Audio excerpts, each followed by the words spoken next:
Newton को इसी तरह फादर ऑफ फिजिक्स नहीं कहा जाता है। इसके पीछे की रीजन की बात कहा जाए तो न्यूटन द्वारा दिया गया गति का नियम है।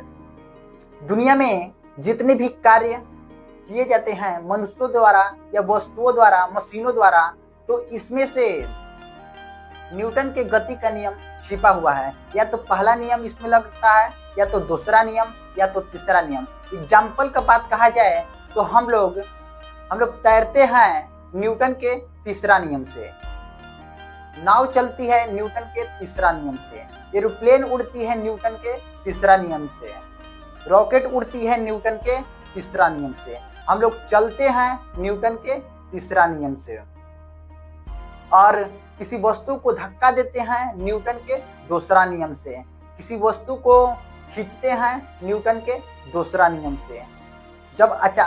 जब अचानक गाड़ी चलती है तो उसमें बैठे यात्री पीछे की ओर झुक जाते हैं न्यूटन के पहला नियम से। जब अचानक गाड़ी रुक जाती है तो उसमें बैठे यात्री आगे की ओर झुक जाते हैं न्यूटन के पहला नियम से।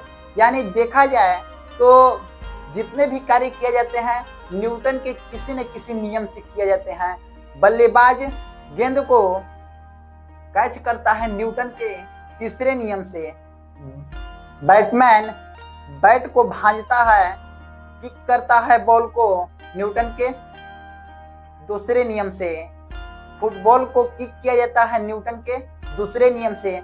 जितने भी वस्तु पर बॉल लगाए जाते हैं न्यूटन के दूसरे नियम से।